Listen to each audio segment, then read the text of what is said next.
We're making a fortune with tariffs, $2 billion a day. Do you believe it? I was told $2 billion a day. Let me just tell you, this man has so little understanding of tariffs, he thinks that China pays for them. This is the same guy who also thought that Mexico would pay for the wall, so there's no surprise. Trump completely lost it after Mark Cuban just exposed a humiliating truth about his tariffs. This shocking revelation has everyone talking, and Trump's reaction says it all. You won't believe what Cuban revealed on live TV. The U.S. economy has long been shaped by trade relationships, many of which have been tested in recent years. One of the most significant developments was President Donald Trump's decision to impose a sweeping 25% tariff on all Mexican imports. The rationale behind this move was clear: protect American jobs, curb illegal immigration, and push Mexico to the negotiating table. However, the consequences of this policy were far-reaching and, for many, unexpected. Within just hours of the tariff's implementation, the consequences became painfully clear as markets began to falter, factories ground to a halt, and Mexico responded with precision. Mexico's retaliation was swift and impactful. The Mexican government announced that it would immediately halt exports of crucial automotive components to the United States. This was not just a symbolic gesture. It was a calculated economic strike designed to apply significant pressure on the U.S. economy, particularly its manufacturing sector. In the blink of an eye, factories in the American Midwest, reliant on daily shipments of components from Mexico, saw their production lines grind to a halt. The just-in-time manufacturing model, a system that automakers had adopted to avoid the high costs of maintaining large stockpiles of inventory, suddenly became a vulnerability. With no backup stock to rely on, automakers quickly found themselves unable to complete assembly lines. The disruption in Mexico's exports of key components, such as wiring harnesses, small engine components, and electronic modules, made it clear that even a short-term disruption could have disastrous consequences. The situation escalated rapidly as major automakers like Ford, General Motors, and Stellantis sounded the alarm about stalled production. Dealerships, which had already been grappling with inventory shortages due to the pandemic, found themselves facing a far worse crisis. Nothing was coming, not this week, and not the next. The immediate effect on the economy was undeniable. Factories were forced to pause, workers were sent home, and the U.S. economy braced itself for what many feared would be a cascading series of failures. This wasn't just a temporary inconvenience, it was an attack on the very heart of American industry. As the days passed, the gravity of the situation became more apparent. In some industries, the short-term disruptions would lead to long-term consequences. The American automotive sector, worth more than $900 billion annually, relies heavily on parts imported from Mexico. For example, over 87% of the wiring harnesses used in American-made cars come from Mexican factories, while Mexico is responsible for over 60% of small engine components and 70% of the electronic modules used in hybrid and electric vehicles. When these parts are suddenly unavailable, it becomes clear how fragile the U.S. manufacturing system really is. The economic damage didn't stop there. In addition to the manufacturing disruptions, the broader financial markets were also rattled. As the stock market opened the day after Mexico's announcement, the Dow Jones Industrial Average plunged by more than 600 points within the first hour of trading. Shares of major automakers, including Ford, General Motors, and Tesla, plummeted, with even parts suppliers such as BorgWarner, Magna International, and Aptiv seeing double-digit declines. The financial sector, particularly investors, was shaken by the immediate risks posed by the disruption of the supply chain. Analysts were no longer just concerned about the potential losses for individual companies. They began to worry about the systemic impact of such a wide-reaching disruption. Mark Cuban, the billionaire businessman and entrepreneur, has been outspoken about the long-term economic implications of aggressive tariffs like those introduced by Trump. He warned that such policies could ultimately lead to a far worse situation than the 2008 financial crisis. Cuban's concern is rooted in the belief that tariffs, if sustained for several years, would create inflationary pressures that would severely damage the U.S. economy. He also pointed to the broader consequences of the cuts to the federal workforce, particularly in areas like the IRS and the Consumer Financial Protection Bureau, as compounding factors in the economic strain. While some politicians, including Trump himself, claimed that the tariffs would bring short-term pain but long-term gains, Cuban's warning painted a much more ominous picture, one where the costs of the tariffs combined with other economic policies could spiral out of control. Cuban's warnings align with the reality that was unfolding before the U.S. economy. While President Trump maintained that the tariffs were necessary for national security and the protection of American workers, the reality of the situation became clear to many business leaders and analysts. The U.S. economy was facing a significant challenge. Even if the long-term goals of the tariffs, reducing the trade deficit, encouraging domestic manufacturing, and curbing illegal immigration, were valid, the immediate consequences were already being felt in a way that could prove to be catastrophic for businesses and workers alike. For many in the manufacturing sector, the tariffs posed a dilemma. On one hand, the tariffs were designed to protect American jobs from the perceived threat of foreign imports. On the other hand, the reliance on foreign supply chains, particularly from Mexico, had created vulnerabilities that were now exposed. Mexico's quick response to the tariffs highlighted just how interconnected the U.S. economy was with its southern neighbor.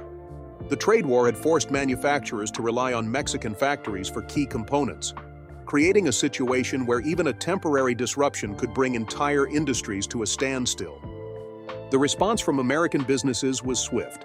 Executives from major automakers held emergency board meetings, factory managers began to prepare for possible shutdowns, and analysts warned that the situation could lead to billions in losses. The automotive sector, which had already faced difficulties in the wake of the pandemic, was now staring down a crisis that threatened to undo years of progress. The ripple effects were felt across the broader economy. As factories shut down and production lines halted, the U.S. economy was forced to confront the fragility of its supply chains. The just-in-time model that had been lauded for its efficiency suddenly became a liability. With production grinding to a halt, every minute of lost time translated into millions of dollars in lost revenue.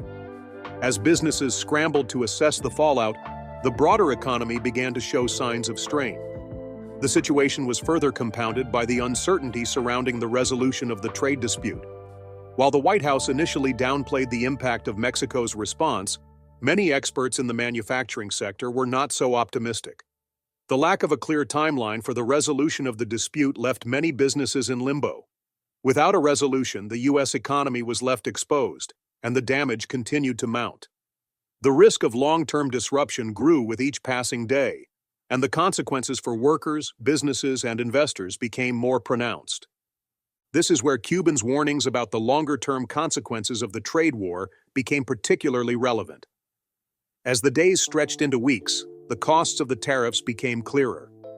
The short-term pain predicted by President Trump was turning into something much worse, and as the market continued to react to the ongoing uncertainty, the long-term implications of the trade policies began to sink in. As the effects of the tariffs on Mexican imports continued to reverberate across the U.S. economy, the consequences of the trade dispute began to take on a far broader scale.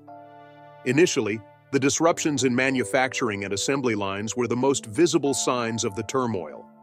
However, as the situation unfolded, it became increasingly apparent that the economic impact was not limited to factory floors. The stock market, which had been riding high for years, was also on the edge of a significant downturn. In the wake of Mexico's retaliatory move to halt exports of critical auto parts, the financial markets began to react. The Dow Jones Industrial Average plummeted more than 600 points within the first hour of trading the day after the Mexican government's announcement. The losses were not confined to the stock market alone. They spread rapidly throughout the broader financial sector, as investors, analysts, and business leaders began to assess the full extent of the damage. Shares of major automakers like Ford, General Motors, and Tesla saw steep declines. Even companies that were not directly involved in the automotive industry felt the tremors of the trade war. Part suppliers such as BorgWarner, Magna International, and Aptiv saw their stock prices tumble as well. The ripple effect was undeniable.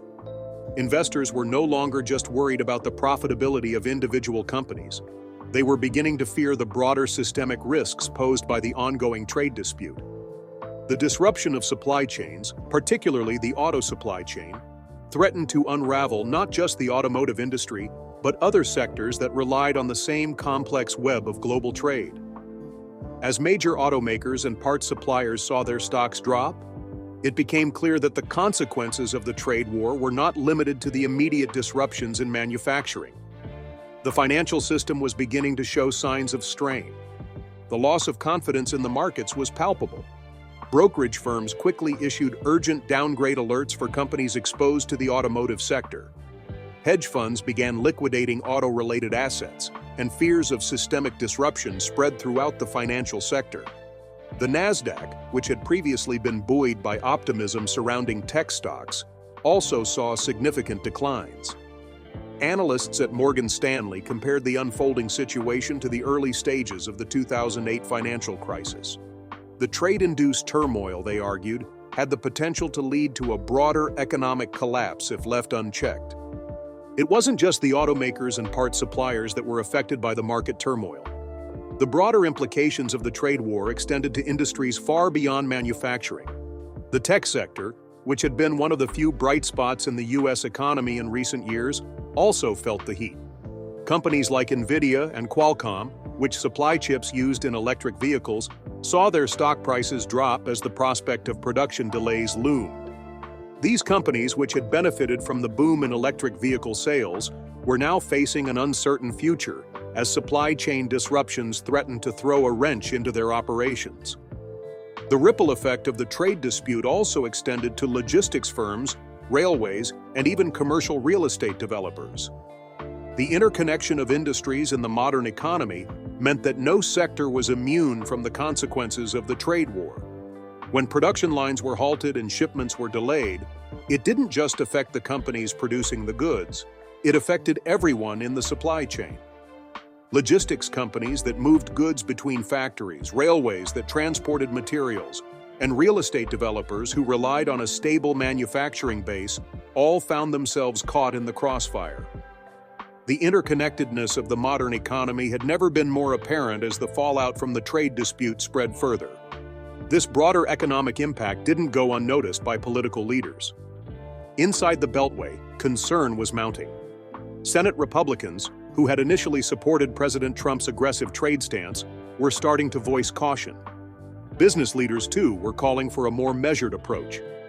The Chamber of Commerce, which had long been a vocal advocate for free trade, issued a rare public rebuke of the tariffs, warning that they could lead to economic consequences on a scale not seen since the supply shocks of the 1970s. The economic uncertainty was becoming impossible to ignore, and the political ramifications of the trade war were starting to emerge. As the trade war raged on, the U.S. economy found itself at a crossroads. While President Trump remained defiant, doubling down on his commitment to hold the line against Mexico, the reality of the situation was beginning to sink in. The disruption to supply chains was not just a temporary inconvenience, it was an existential threat to entire industries. In the face of growing uncertainty, automakers and other manufacturers began to reevaluate their operations, trying to assess how best to weather the storm. But the truth was that no one knew how long the disruption would last, or how deep the economic damage would go. The uncertainty surrounding the trade dispute also had a profound impact on consumer behavior. As prices began to rise due to the tariffs, consumers began to alter their spending habits. Those who were able to stockpile essentials did so, while others cut back on non-essential spending. Retailers that had previously enjoyed strong sales, particularly in the tech and luxury goods sectors, now found themselves facing a decline in demand. Consumers, worried about rising prices and the potential for economic instability, began to tighten their belts. This shift in consumer behavior added yet another layer of complexity to the already uncertain economic landscape. In addition to the disruption in consumer spending, the trade war also had a direct impact on the labor market. As factories shuttered and production lines stopped, workers in the automotive industry found themselves without jobs. Thousands of employees were sent home, many with no clear timeline for when they might return to work. The uncertainty surrounding the duration of the trade dispute left workers in a precarious position. Union leaders who had initially supported Trump's America First rhetoric were now calling for an immediate reversal of the tariffs. Workers who had once seen Trump as a champion of their interests were now questioning his leadership. The political consequences of the trade war were becoming more evident as well. In the Rust Belt, communities that had once been solid Trump strongholds were beginning to show signs of disillusionment. Workers who had voted for Trump in 2016, hoping for a revival of manufacturing jobs, now found themselves facing layoffs and uncertain futures. These communities, which had already been struggling with the decline of traditional industries, were now grappling with the fallout from the trade dispute. The anger was palpable, and it was clear that the political ramifications of the tariffs were beginning to surface. One of the most significant developments in the ongoing saga was the decision by John Deere, an iconic American brand synonymous with agriculture and farming, to shift part of its manufacturing operations to Mexico. This move sent shockwaves through communities that had long relied on John Deere's presence, particularly in the Midwest, and highlighted the deeper economic vulnerabilities that the U.S. was facing as a result of the trade war. John Deere, headquartered in Moline, Illinois, had long been considered a cornerstone of American industrial might. The company was not only a symbol of agricultural strength, but also a symbol of the American manufacturing sector itself. However, as the tariffs imposed by President Trump began to take effect, it became increasingly clear that John Deere was facing significant pressure to adapt to the shifting economic landscape. In a move that many saw as a direct response to the escalating trade war, John Deere announced that it would begin shifting part of its manufacturing operations to Mexico. The timing of this decision could not have been worse. At a moment when President Trump's administration was doubling down on its protectionist trade policies, John Deere's decision to outsource jobs to Mexico was seen by many as a betrayal. For decades, John Deere had been an emblem of American industrial power, and now, at a time of heightened economic tensions, the company's decision to move operations to a lower-cost region was seen as a direct challenge to the very policies that Trump had championed. The company framed the move as a necessary step to remain competitive in an increasingly volatile global market, with plans to move the production of certain machinery components to Mexico in order to reduce overhead costs. John Deere emphasized that this decision would allow the company to continue investing in high-tech manufacturing in the United States, maintaining a strong domestic presence while also benefiting from the cost advantages offered by Mexico. However, the public reaction to John Deere's move was immediate and overwhelmingly negative. Workers in communities like Waterloo and Dubuque, Iowa, which had long depended on the presence of John Deere factories for their livelihoods, were blindsided by the announcement. For decades, these communities had weathered the ups and downs of the agricultural and industrial sectors, placing their trust in John Deere as a pillar of stability. Now, with the company's decision to move part of its operations to Mexico, those same communities found themselves facing job losses and the disintegration of the economic fabric that had held them together for so long. The emotional impact on these communities was profound. Local news outlets reported scenes of workers in tears on the factory floor, unable to comprehend how a company that had long been a symbol of American industrial pride could turn its back on them in such a way. Local businesses that had thrived on the presence of John Deere employees saw their foot traffic decline, and the once bustling streets around the factories began to empty. The loss of John Deere's manufacturing presence in these towns sent shockwaves through local economies, leaving many wondering how they would survive without the jobs and economic activity that the company had provided for decades. The anger was not limited to the workers directly affected by the layoffs. Across rural America, the perception that John Deere was abandoning its roots fueled a broader sense of betrayal. For farmers who had long trusted John Deere for the equipment they relied on to keep their operations running smoothly, the company's decision to outsource jobs to Mexico seemed like a rejection of everything the brand stood for. These were the very people who had supported John Deere through thick and thin, purchasing its machinery and using it to cultivate the land that fed the nation. And now, at a time of increasing uncertainty in the agricultural sector, many felt that John Deere was turning its back on them in pursuit of lower production costs and greater profits. For many, this wasn't just a business decision, it was a symbolic act of abandoning American workers in favor of cheaper labor abroad. The decision to shift operations to Mexico stood in stark contrast to the very rhetoric that had helped propel Trump to the presidency. During his campaign, Trump had promised to bring jobs back to the United States, particularly in the manufacturing sector. His America First policies were framed as a response to the outsourcing of jobs to countries like Mexico, and he had vowed to take action to prevent further outsourcing. Yet here was one of America's most iconic companies, following the very path that Trump had pledged to reverse. In the wake of John Deere's announcement, the political fallout was swift. Union leaders who had initially supported Trump's protectionist rhetoric began to speak out against the move. Liz Schuler, president of the AFL-CIO, issued a statement condemning the decision, calling the move a betrayal of American workers. Union chapters in Michigan, Illinois, and Indiana organized emergency town halls, where workers and their families expressed their outrage and frustration at what they saw as a broken promise. The frustration was particularly palpable in communities that had long relied on John Deere's presence as a stabilizing force in their local economies. The political ramifications of John Deere's decision were not limited to union leaders and factory workers. Across the political spectrum, critics of Trump's trade policies began to use the move as a symbol of the failure of his America First agenda. For many, John Deere's decision to shift jobs to Mexico was a sign that Trump's protectionist policies had not worked as intended. Rather than bringing jobs back to the United States, they argued, Trump's tariffs had pushed companies like John Deere to seek cheaper production alternatives abroad, undermining the very principles he had campaigned on. In response to the backlash, President Trump himself weighed in on the situation. At a rally in Indiana, he threatened to impose a 200% tariff on all John Deere products imported back into the United States if the company went through with its plans.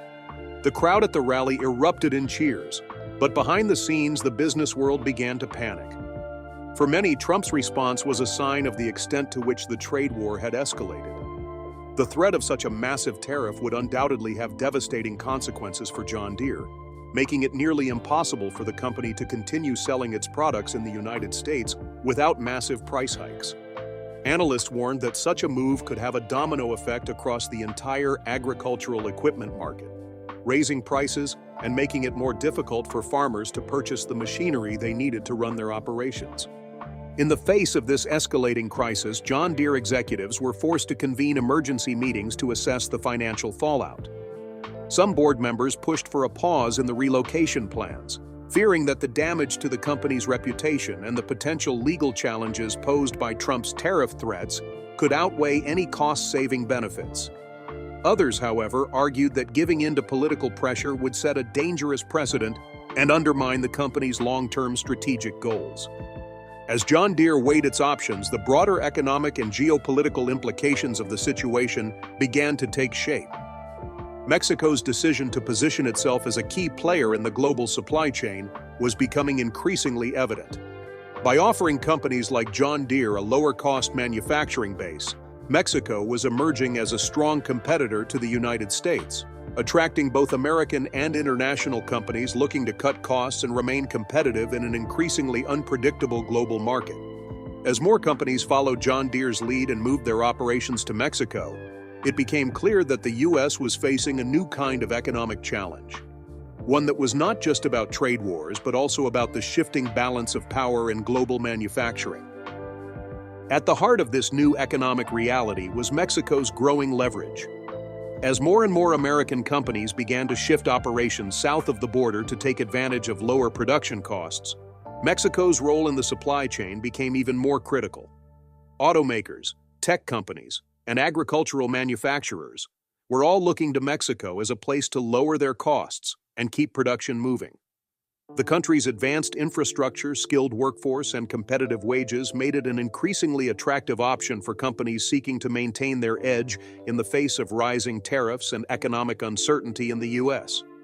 What had started as a trade dispute over a few select industries was now transforming into a far broader economic shift, one that threatened to undermine the U.S.'s global position.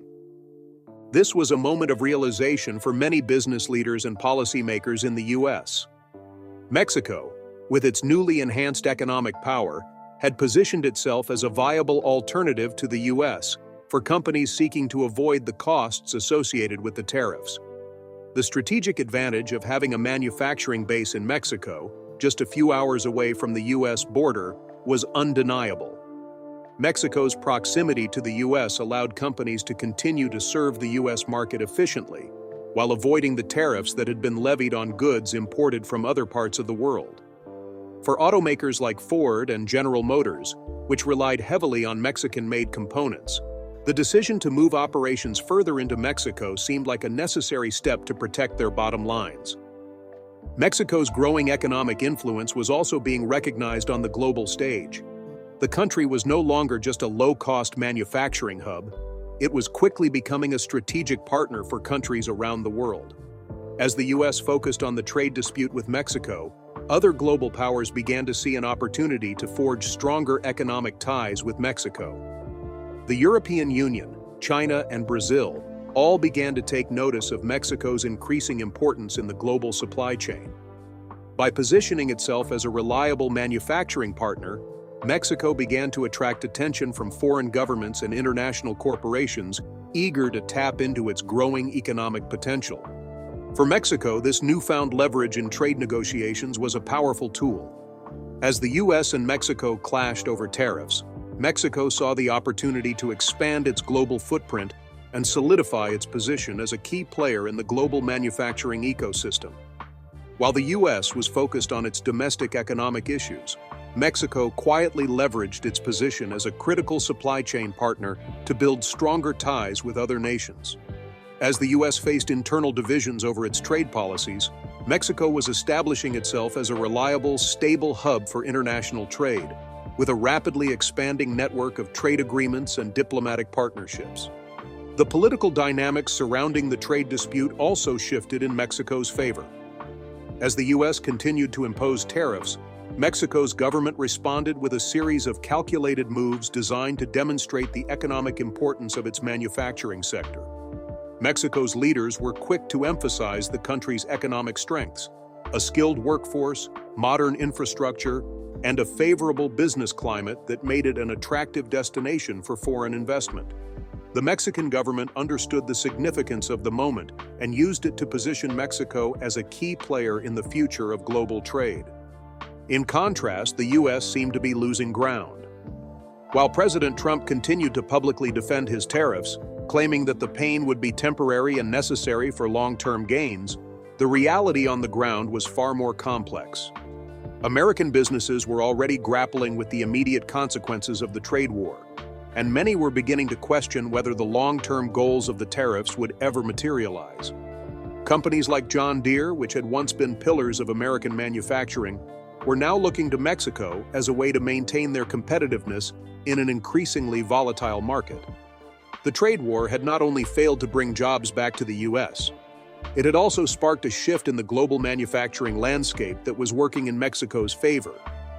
This shift was particularly evident in the automotive industry. As American automakers faced mounting pressures from the tariffs, many began to accelerate their investments in Mexico. The country's proximity to the U.S., combined with its relatively low labor costs and highly skilled workforce, made it an ideal location for automakers looking to maintain their supply chains while minimizing the impact of the tariffs. As the U.S. struggled to resolve its trade conflict with Mexico, the automotive industry in the U.S. found itself increasingly dependent on Mexico's manufacturing capabilities. The fact that over 80% of wiring harnesses for American-made cars were produced in Mexico highlighted just how deeply entwined the U.S. and Mexican economies had become. The disruption caused by the trade war was not just a temporary setback, it was a sign of the broader, long-term changes taking place in the global supply chain. As Mexico strengthened its position in global trade, the U.S. faced a growing challenge to its economic dominance. The trade war had exposed the fragility of the U.S.'s manufacturing base and its over-reliance on global supply chains. While Mexico was leveraging its position as a low-cost manufacturing hub, the U.S. found itself struggling to maintain its competitive edge in a rapidly changing global market. The shift in manufacturing to Mexico was not just about the immediate effects of the tariffs. It was also a reflection of a larger, more fundamental change in the global economy. Mexico's rise as a manufacturing powerhouse was a direct challenge to the U.S.'s long-standing dominance in global trade. For the U.S., the stakes were high.